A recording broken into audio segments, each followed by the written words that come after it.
ज्या पद्धतीने आदरणीय नाना निंबाळकरांनी रोजगार हमीचा कायदा वैरागच्या गोडवानं ताब्यात घेत असताना हुतात्मा झाले आपले 8 जण आणि बार्शीनं वैरागनं हा कायदा लागू केला, महाराष्ट्रानं कायदा लागू केला, केंद्रानं स्वीकारला गेला। त्या ठिकाणी मित्रांनो आणला दुष्काळ, अतिवृष्टी, सततचा पाऊस, पीक विमा, येलो मोजॅक आणि आत्ताचा दुष्काळ फक्त 62 कोटी रुपये यायचे राहिले, ते पण शेतकऱ्याच्या खात्यावरती पडते। अशा रीतीनं माननीय नरेंद्र मोदी साहेबांचं धोरण, त्यांनी 6000, राज्यानं 6000, 12000 रुपये आपल्या शेतकऱ्याला दरवर्षी द्यायचे। कुठल्या तरी एखाद्या अल्पभूधारक शेतकऱ्याची त्या ठिकाणी पेरणी होती मित्रांनो, आज आपण कृषी खात्याच्या माध्यमातून बी बियाणं देतो, ट्रॅक्टर देतो, अवजारे देतो, ऑनलाईन पद्धतीने त्या ठिकाणी सिस्टीम केली, कोणाचा वशिला लावायची काय गरज नाही। सगळ्या स्तरावरती आपण शेतकरी बांधवाला मदत करतो।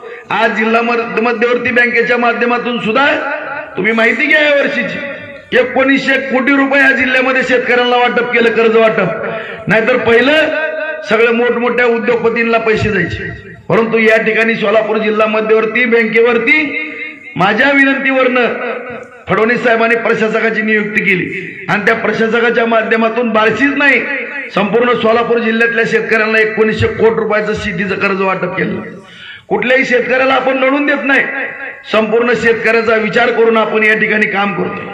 कारण शेती टिकली, शेतकरी टिकला तर देश टिकला। जय जवान जय किसान ही पहिल्यापासूनची घोषणा आहे मित्र। त्यामुळे आज या ठिकाणी आपण ग्रामीण भागामध्ये काम करत असताना सातत्याने आपल्या शेतीला पाणी मिळालं पाहिजे, शेतकऱ्याचं हित जोपासलं पाहिजे, या दृष्टिकोनातून प्रयत्न करतोय मित्रांनो। आज तुम्ही बघा, माहिती घ्या, तुम्हाला पण माहिती आहे, तुम्ही युट्यूबच्या माध्यमातून, मीडियाच्या माध्यमातून, पत्रकार परिषदेच्या माध्यमातून किंवा पावणेरोळच्या माध्यमातून तुम्ही पश्चिम बार्शीचा भाग बघा। आज 12550 हेक्टर क्षेत्र, 700 कोटी रुपये, पहिलं 5 कोटी 10 कोटी मिळायचे बजेटमध्ये। 2च मंत्री होते मोदी साहेबांच्या मार्गदर्शनाखाली, एकनाथ शिंदे साहेब आणि फडणवीस साहेब।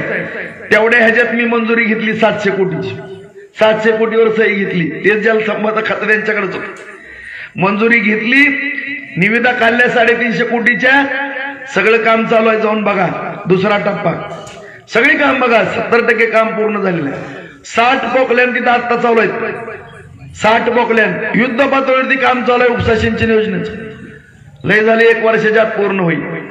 12550 हेक्टर क्षेत्र भिजणार आहे मित्र।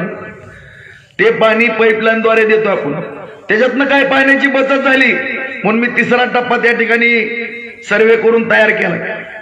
तावडीच्या तळ्यामध्ये डिसेंबर जानेवारी पर्यंत पाणी पडतं, ते पाणी पडल्यानंतर खामगावच्या टिंबीच्या माळावरती नेतोय, त्या माळावरनं आणखीन काय गावाला पाणी देतोय, ढाळे पिंपळगावच्या धरणात टाकतोय, भोगावती नदीत पाणी टाकतोय, सगळे बंधारे किटवेर आपण भरून घेणार आहे तिथनं।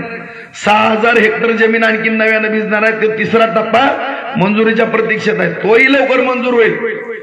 37 साठवण तलाव बार्शीला मंजूर केले, 35 साठवण तलावाची कामं चालू आहेत। लाडोळ्याला जाऊन बघा, संगमनेरला जाऊन बघा, पांढरीला जाऊन बघा, सगळी कामं पूर्ण झाली आणि काय मंजूर केले त्याची कामं चालू आहेत। रौळगाव आहे, गौडगाव आहे, मालेगाव आहे, सुरडी आहे, सगळे तुम्ही सगळीकडले तलाव, रातंजन आहे, इकडे उपळई आहे, पानगाव आहे, सगळ्या गावागावामध्ये पाझर तलावाचं साठवण तलावामध्ये रूपांतर होतं।